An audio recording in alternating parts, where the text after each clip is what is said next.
Bismillahirrahmanirrahim. Assalamualaikum warahmatullahi wabarakatuh dan salam sejahtera. Yang saya hormati Encik Hatim Azwi bin Za'adun Zabir selaku pensyarah bagi subjek Sosiologi Pendidikan di IPG Campus Tengku Ampuan Hafzan, Kuala Lipis. Dan yang dikasihi rakan-rakan sekalian, pertama sekali marilah kita panjatkan rasa syukur kehadrat Allah Subhanahu Wa Taala kerana dengan izin dan limpah kurnianya kami dapat menyelesaikan tugasan yang diberikan, iaitu pada tugasan satu berkenaan dengan pembentangan dalam subjek sosiologi dalam pendidikan ataupun pada kod EDUP 2102. Pada kesempatan ini, saya selaku wakil kumpulan ingin mengucapkan terima kasih kepada pensyarah serta rakan-rakan sekalian atas kesudian meluangkan masa untuk mendengar pembentangan kami yang bertajuk Kepelbagaian Budaya dan Kesesamaan Pendidikan. Tajuk ini sangat relevan dalam konteks pendidikan di Malaysia yang kaya dengan pelbagai latar belakang budaya. Kami akan membincangkan berkenaan bagaimana keperluan ataupun bagaimana kepelbagaian ini menjadi satu cabaran dan peluang untuk dalam sistem pendidikan, serta bagaimana prinsip kesesamaan dapat diterapkan untuk memastikan semua murid mendapat akses kepada pendidikan yang berkualiti tanpa mengira kaum, agama atau status sosioekonomi. Diharapkan pembentangan kami ini dapat memberikan manfaat dan membuka ruang diskusi yang bermakna. Sebarang cadangan dan pandangan daripada pihak pensyarah serta rakan-rakan amat kami alu-alukan. Seterusnya, saya akan memperkenalkan ahli kumpulan saya yang terdiri daripada Ustaz Nur Syahid bin Nur Azman dan Ustaz Muhammad Ammar Rashad bin Abdul Zaki dan saya Muhammad Fazirul bin Mat Suha. Kami daripada unit Pendidikan Agama Islam Sekolah Menengah, program Diploma Pasca Siswazah Pendidikan KDC ambilan Oktober 2024. Seterusnya, agenda yang akan kami bentangkan berkaitan dengan sosiologi dalam pendidikan ini. Kami terdapat 9 poin yang akan kami 9 slide yang akan kami bentangkan. Berkenaan pertama ialah pengenalan sosiologi dalam pendidikan. Yang kedua, cabaran dan peluang kepelbagaian sosial budaya dalam pendidikan, itu berkenaan dengan peranan guru dalam memanfaatkannya. Yang ketiga ialah cabaran dalam kepelbagaian sosial budaya. Yang keempat, peluang daripada kepelbagaian sosial budaya. Kelima, peranan guru dalam memanfaatkan kepelbagaian sosial budaya. Yang keenam, peranan tingkah laku dan sikap peribadi guru dalam membentuk pandangan murid. Yang kelima, yang ketujuh, integrasi elemen kepelbagaian sosial budaya dalam pendidikan. Yang ke-8, kepentingan latihan profesional guru dalam menguruskan kepelbagaian sosio budaya. Dan akhir sekali, kesimpulan daripada pembentangan kami, insya-Allah. Okey, insya-Allah untuk slide yang pertama berkaitan dengan pengenalan sosiologi dalam pendidikan. Seperti mana yang kita tahu, sosiologi dalam pendidikan merujuk kepada kajian tentang bagaimana institusi pendidikan, interaksi sosial dan struktur bagaimana masyarakat mempengaruhi pembelajaran serta perkembangan individu. Ia mengkaji hubungan antara pendidikan dan faktor sosial seperti kelas sosial, budaya, norma dan nilai masyarakat. Melalui perspektif sosiologi, pendidikan dilihat bukan sekadar proses akademik tetapi juga sebagai alat pembentukan identiti, pemindahan nilai budaya dan penyediaan tenaga kerja bagi pembangunan negara. Dari perspektif sosiologi, pendidikan bukan hanya tempat untuk memperoleh ilmu pengetahuan, akan tetapi ia juga berfungsi sebagai mekanisme sosial yang membentuk identiti individu, memindahkan nilai budaya dan melatih tenaga kerja bagi keperluan negara. Contoh yang terkini seperti pembentukan identiti nasional melalui kurikulum sejarah dan pendidikan sivik. Seperti mana yang kita tahu, mata pelajaran sejarah dan pendidikan sivik di sekolah menekankan elemen patriotisme, perpaduan kaum dan tanggungjawab sosial. Maka dengan ini, murid akan lebih memahami berkenaan dengan sejarah negara, menghargai kepelbagaian budaya dan mengamalkan nilai-nilai murni serta hormat menghormati dan semangat kebangsaan. Bagi contoh yang kedua pula, pemindahan nilai budaya melalui aktiviti core curriculum. Contoh yang boleh saya sertakan ialah seperti dengan mengadakan program rancangan integrasi murid untuk perpaduan. Seperti mana contoh seperti mengadakan pertandingan pidato dalam pelbagai bahasa dan sambutan perayaan pelbagai kaum di sekolah. Hasil dengan adanya program seperti ini, murid dapat mengenali dan menghormati budaya lain dengan mewujudkan hubungan sosial lebih erat serta mengurangkan sikap perkauman dan masyarakat. Seterusnya ialah pendidikan TVET. Seperti mana yang kita tahu, TVET merupakan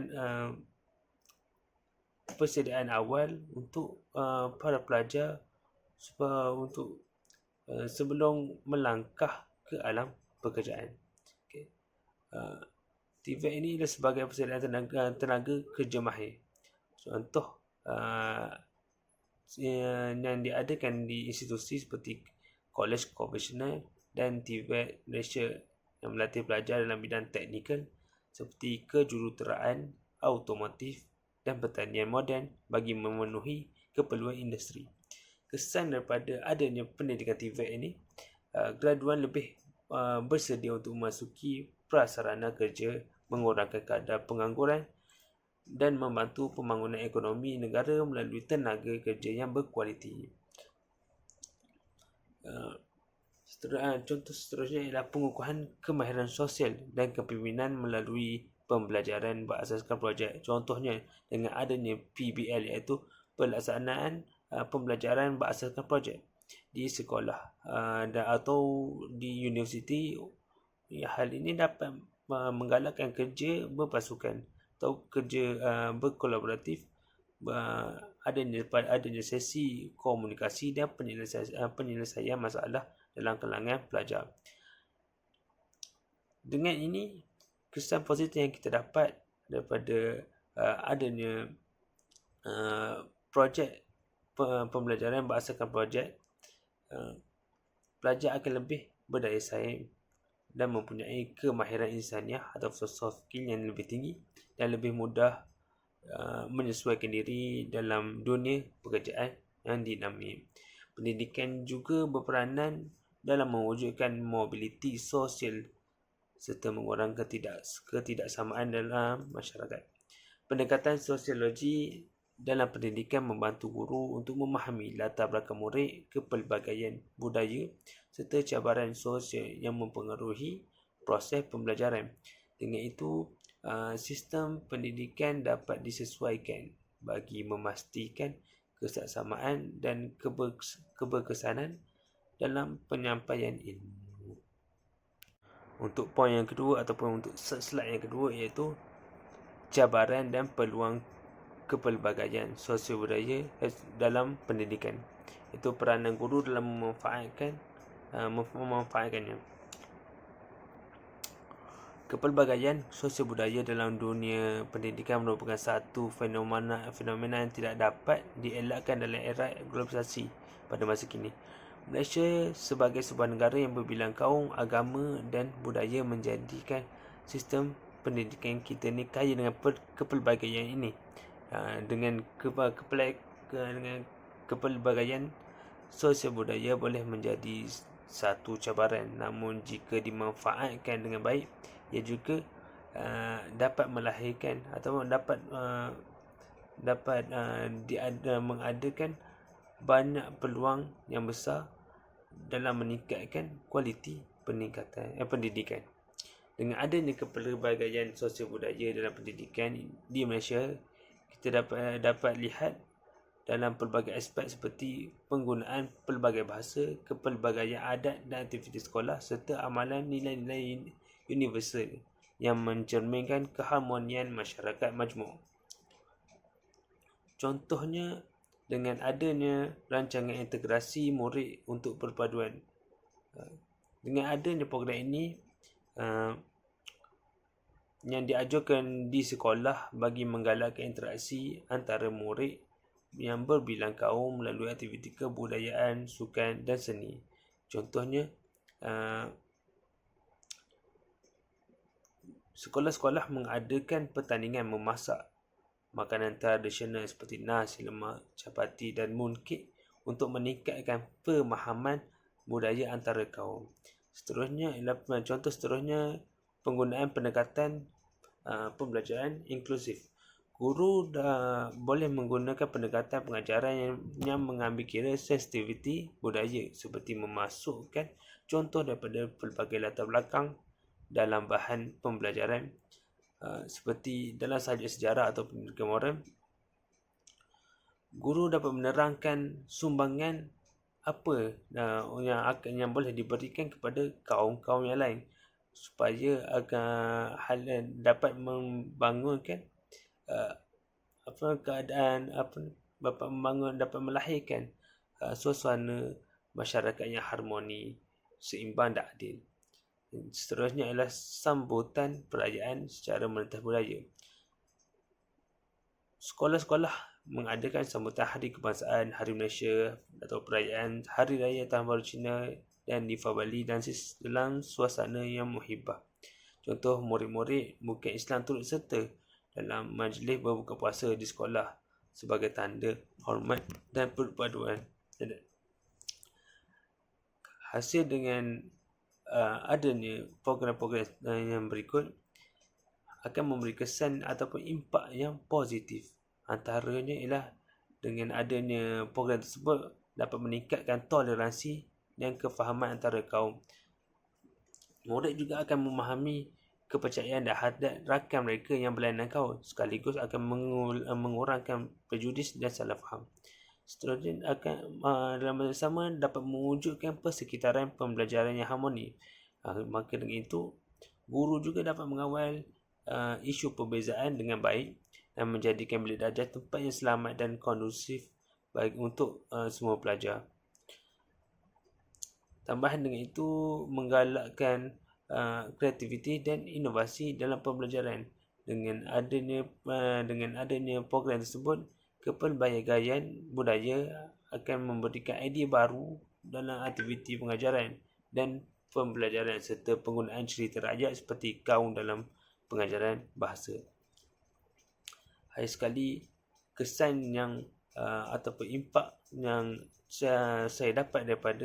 kami dapat daripada penerangan yang sebelumnya, iaitu dengan mempersiapkan murid untuk dunia global. Murid yang biasa dengan kepelbagaian dunia budaya akan lebih mudah menyesuaikan diri dalam persekitaran kerja yang pelbagai di masa hadapan. Hari sekali ialah kesimpulan kepelbagaian sosial budaya dalam pendidikan bukan satu halangan, akan tetapi ialah merupakan satu kelebihan jika dimanfaatkan dengan baik. Oleh itu, peranan guru amatlah penting dalam memastikan kepelbagaian ini jadi satu aset yang bernilai dalam proses pembelajaran. Slide yang seterusnya ialah cabaran dalam kepelbagaian sosial budaya. Antara cabaran utama dalam kepelbagaian sosial budaya ialah perbezaan bahasa dan tahap kefahaman murid dalam sesuatu mata pelajaran. Murid yang berbeza latar belakang mungkin menghadapi kesukaran dalam pengajaran, dalam memahami sesuatu pengajaran. Contohnya, murid daripada keluarga bukan petutur jati Melayu atau bahasa Inggeris sering mengalami cabaran dalam menghadapi pembelajaran di sekolah. Contoh, murid orang asli atau dan murid Sabah serta Sarawak yang lebih biasa menggunakan bahasa ibunda mereka di rumah mungkin mengalami kesukaran apabila pembelajaran dijalankan dalam bahasa Melayu sebagai bahasa pengantar utama. Kesannya pencapaian akademik akan terjejas. Murid juga akan sukar dalam memahami konsep yang diajar kerana batasan bahasa. Hal ini akan menyebabkan prestasi mereka dalam mata pelajaran utama seperti sains dan matematik akan merosot. Kesan seterusnya akan memberi impak kepada keyakinan diri yang rendah. Jadi mungkin murid akan merasa malu untuk bertanya soalan atau menyertai pembincangan kelas kerana bimbang melakukan kesilapan bahasa yang boleh menjejaskan motivasi mereka untuk belajar. Kesan seterusnya ialah keterasingan. Mereka akan rasa terasing kerana mereka tidak fasih dalam bahasa pengantar. Jadi mungkin mereka akan sukar untuk melakukan program pembincangan ataupun aktiviti yang lain yang memerlukan komunikasi dengan rakan-rakan yang mahir dalam penguasaan bahasa. Selain itu, perbezaan nilai dan kepercayaan budaya juga boleh menimbulkan konflik jika tidak dikendalikan dengan baik. Misalnya, norma budaya yang berbeza antara kaum boleh menyebabkan salah faham dan dalam interaksi harian di sekolah. Tambahan pula diskriminasi atau stereotip sosial masih wujud dalam kalangan murid dan guru dan juga pendidik. Hal ini akan menyebabkan wujudnya jurang komunikasi serta perasaan terpinggir dalam kalangan murid tertentu. Jika tidak ditangani dengan baik, cabaran ini boleh menghalang pembentukan persekitaran pembelajaran yang harmoni dan kondusif. Sekian saja daripada saya. Saya akan serahkan pembentangan seterusnya kepada rakan saya. Wallahu a'lam bishawab. Baiklah, bismillahirrahmanirrahim. Untuk tajuk kita yang seterusnya adalah peluang daripada kepelbagaian sosial budaya. Walaupun terdapat banyak cabaran, namun kepelbagaian sosial budaya ini menawarkan pelbagai peluang dalam sistem pendidikan. Kepelbagaian ini dapat membantu melahirkan murid yang lebih terbuka dan bertoleransi terhadap perbezaan. Pendidikan juga berasaskan kepelbagaian budaya boleh meningkatkan kreativiti dan inovasi kerana murid ni akan terdedah kepada pelbagai perspektif dalam menyelesaikan masalah. Baik, kita pergi yang pertama iaitu penggayaan kebudayaan. Baik, kepelbagaian sosial budaya membolehkan pertukaran idea dan amalan antara budaya yang berbeza. Ini memperkayakan warisan kebudayaan masyarakat dan memberi peluang untuk mengembangkan seni, muzik, makanan dan tradisi dari pelbagai latar belakang. Baik, seperti mana yang kita ada sekarang ini, saya bagi contoh lagu OMK, Oh My Kadali daripada penyanyi Zubir Khan dan Ezra Cairo. Baik, lagu ini mengambil gabungan elemen daripada bahasa Melayu dan juga bahasa Tamil. Jadi dengan lagu ini menunjukkan budaya itu bercampur daripada bahasa Tamil dan juga bahasa Melayu. Jadi pendengar daripada kaum Melayu boleh dengar lagu ini dan juga kaum India pun boleh dengar lagu ini. Jadi sangat menarik. Bukan dari segi muzik saja, makanan pun seperti contoh kaum Cina pun ada yang masak nasi lemak. Kaum India ada juga yang makan ataupun buat kuih bulan, dan kaum Melayu pun ada yang buat roti canai, tosai dan sebagainya. Jadi ini menunjukkan kepelbagaian budaya itu, penggayaan kebudayaan itu dalam masyarakat di negara kita. Baik, seterusnya kita pergi kepada yang kedua adalah pelaburan dalam kepelbagaian. Banyak syarikat kini melihat kepelbagaian itu sebagai satu peluang untuk membina perniagaan yang lebih inklusif. Dalam pasaran global, kepelbagaian tenaga kerja boleh memberi syarikat kelebihan daya saing kerana mereka dapat memahami keperluan pelanggan dari pelbagai latar belakang budaya. Baik, jika sebuah syarikat itu mempunyai banyak kaum atau banyak budaya, jadi ia sangat memudahkan, sangat memberi impak yang berkesan yang banyak kepada ekonomi syarikat itu sendiri. Contoh, saya beri contoh, jika kita nak mengembangkan perniagaan syarikat itu ke negara China, kita ada karyawan atau pekerja yang berbangsa Cina yang boleh berkomunikasi dengan dengan pekerja-pekerja di sana ataupun pelabur-pelabur di sana. Jadi kepelbagaian kaum ataupun kepelbagaian budaya ini sangat-sangat membantu dalam untuk pelaburan bagi mengembangkan lagi perniagaan. Maka di situ peningkatan ekonomi akan meningkatlah. Kerana masyarakat yang pelbagai etnik India budaya ni boleh mencipta pasaran yang lebih luas. Itu maksud saya. Jadi usaha dalam perniagaan atau perdagangan antarabangsa tu dia menjadi lebih mudah lah apabila seseorang tu memahami dan menghayati perbezaan sosial budaya, membolehkan mereka ini meluaskan jaringan perniagaan ke negara-negara atau kumpulan etnik yang tertentu. Baik. Jadi yang ketiga adalah pembelajaran dan pendidikan. Jadi untuk kepelbagaian sosial budaya ini memberi peluang untuk memperkaya pengalaman pendidikan, terutamanya dalam persekitaran yang multicultural. Okey, pelajar dapat belajar tentang dunia yang lebih luas, meningkatkan pemahaman mereka terhadap pelbagai perspektif dan memupuk toleransi serta empati. Okey, jadi dalam pendidikan ini juga penting untuk kepelbagaian sosial budaya. Jadi tidaklah hanya satu kaum sahaja yang jadi kepelbagaian sosial budaya ini sangat penting dalam pendidikan. Melalui kepelbagaian budaya ini, kita boleh mencipta ataupun kita boleh melahirkan pelajar yang dapat melahirkan ataupun membuat membina idea yang berinovasi dan kreatif, kerana setiap orang ini mempunyai idea yang berbeza-beza. Sebagai contoh, pelajar daripada kaum Cina ada dia punya idea yang lebih menarik mengenai sesuatu perkara.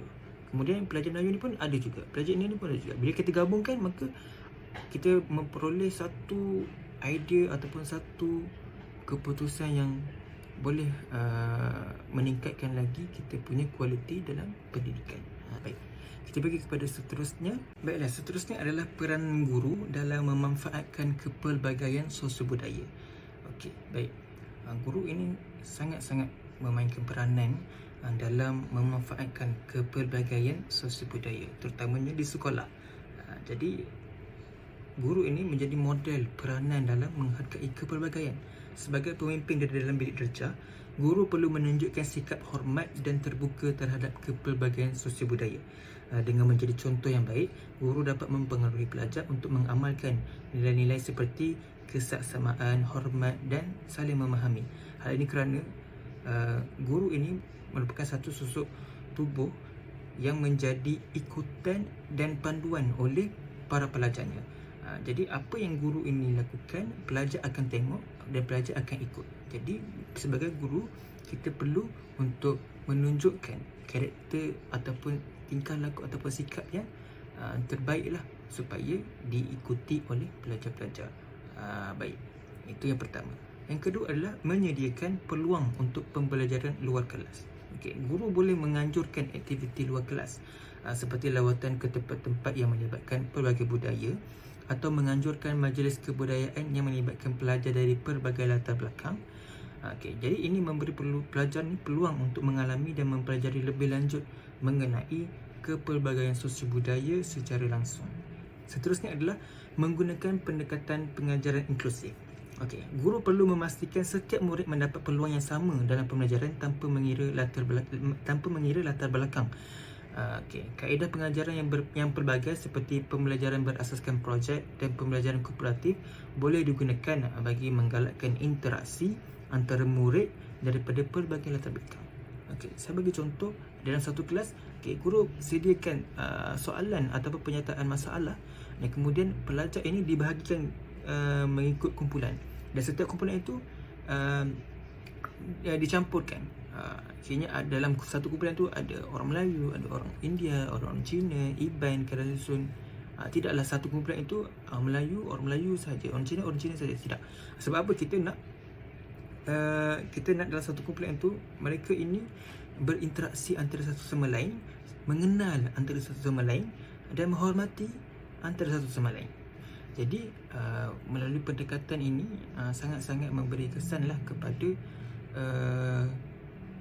kepelbagaian sosial budaya dalam usaha kita untuk memanfaatkan kepelbagaian sosial budaya, supaya mereka ini mengenal antara satu sama lain dan mengenal budaya masing-masing.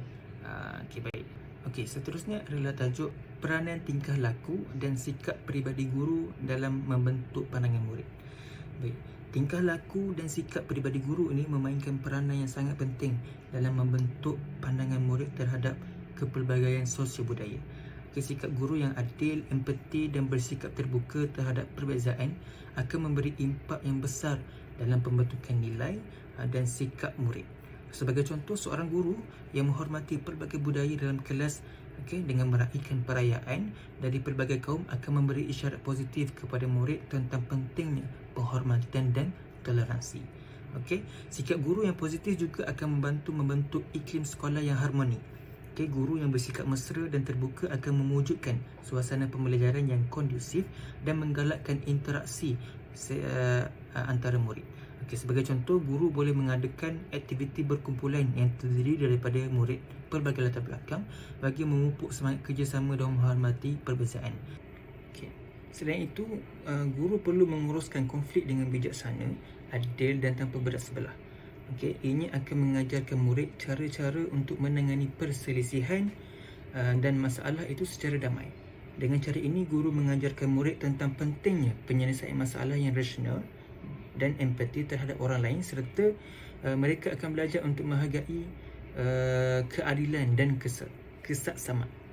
Baik, seterusnya adalah dari sudut yang berbeza, sikap guru yang memberi galakan, memberi pujian atas usaha dan pencapaian murid serta menghargai kemajuan mereka akan meningkatkan rasa percaya diri dan motivasi murid. Guru yang bersikap positif ini akan menggalakkan murid untuk terus berusaha dan mempercayai kebolehan mereka, sekaligus membentuk pandangan mereka tentang pentingnya usaha dan kepercayaan pada diri sendiri. Jadi guru ini juga seorang individu yang sangat penting dalam menerapkan keberanian, menerapkan kepercayaan kepada murid terhadap apa yang mereka ingin pelajari, apa yang mereka ingin kecapi. Melalui pendidikan ini dalam PDPC, pengajaran dan pembelajaran, guru harus memainkan peranan penting seperti memberi galakan, seperti memberi semangat dan moral kepada para pelajar ini untuk terus cuba menjawab ataupun cuba menyelesaikan masalah dengan baik. Jadi dengan cara ini, pelajar itu akan rasa diri mereka disokong, perbuatan mereka itu disokong. Jadi bila mereka merasakan begitu, sudah tentu mereka ini bebas untuk berfikir, bebas untuk melontarkan idea, sekaligus kita boleh melihat pelajar ini berkembang daripada segi pendidikan ataupun akademiknya. Baik, itu sahaja daripada saya. InsyaAllah kita pergi kepada tajuk seterusnya, kepada pembentang seterusnya. Terima kasih. Bismillahirrahmanirrahim. Assalamualaikum warahmatullahi ta'ala wabarakatuh. Terima kasih kepada sahabat saya yang membentangkan tadi. Yang dihormati Encik Hatim selaku pensyarah bagi sosiologi. InsyaAllah jadi saya akan sambung berkaitan pembentangan pada kali ini.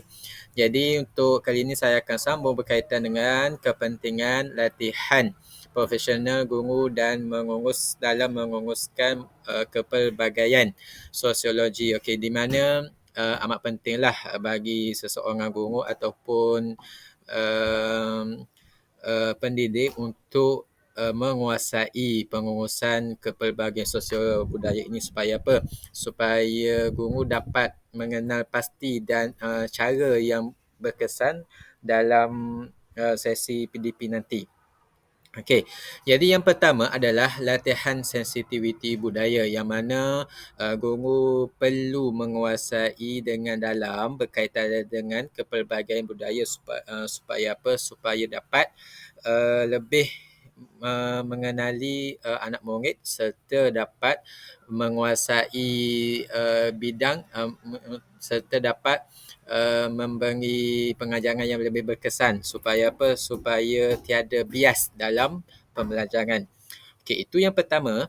Yang kedua adalah kerajaan telah mewujudkan inisiatif iaitu mengadakan kursus inovatif dan teknologi pendidikan di mana kursus ini memberi pendedahan kepada guru berkaitan dengan kaedah pengajaran dan pembelajaran yang berkesan serta moden di mana dapat menyokong pembelajaran guru bersama dengan pelajar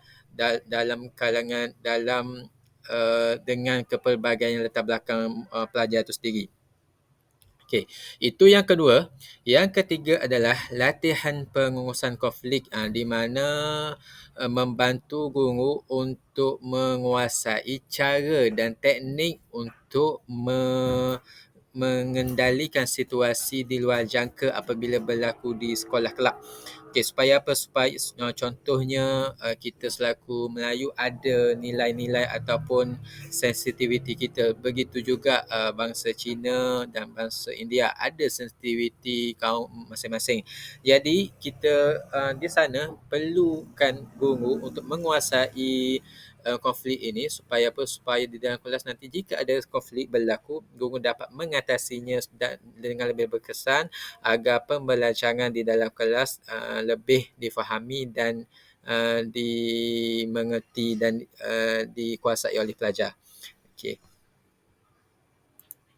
Okey, yang selanjutnya adalah integrasi elemen kepelbagaian sosio budaya dalam pendidikan di mana ini penting supaya apa? Supaya kita dapat menerapkan nilai sensitiviti dalam diri guru serta diri pelajar.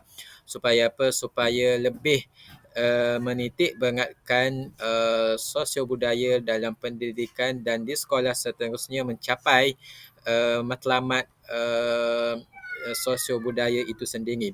Okey, jadi yang pertama adalah penggunaan teknologi di mana para pendidik boleh memanfaatkan sepenuhnya teknologi-teknologi terkini seperti video dan aplikasi interaktif yang dapat memaparkan elemen-elemen budaya dari pelbagai budaya di Malaysia yang dapat menarik minat murid supaya apa? Supaya di dalam kelas nanti murid dapat didedahkan dengan kepelbagaian budaya dan seterusnya dapat mempertikatkan nilai kebersamaan antara budaya di Malaysia.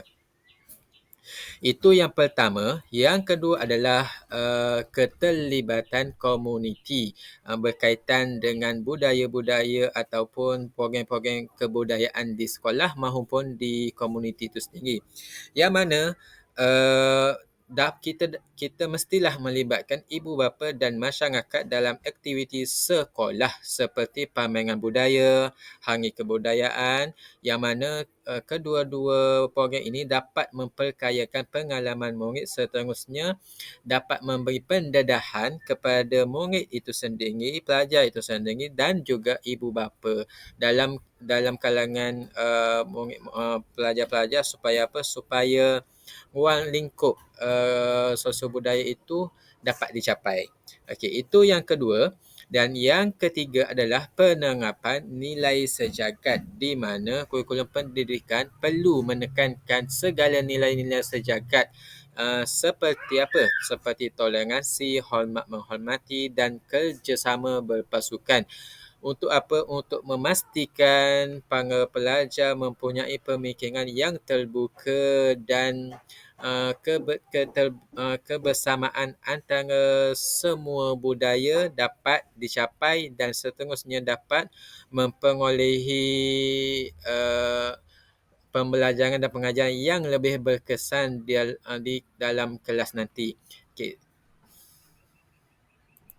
Okey, jadi yang terakhir secara kesimpulannya adalah kepelbagaian sosial budaya dalam pendidikan adalah amat penting. Kerana apa? Kerana ia adalah satu realiti yang tidak boleh kita abaikan dan ubah. Kerana apa? Kerana masyarakat di Malaysia secara umumnya adalah datang daripada pelbagai budaya dan bangsa, yang mana cabaran ini perlu ditangani dengan strategi yang berkesan supaya apa? Supaya dapat menjadi satu peluang yang boleh meningkatkan kualiti pendidikan sama ada bagi guru dan pelajar.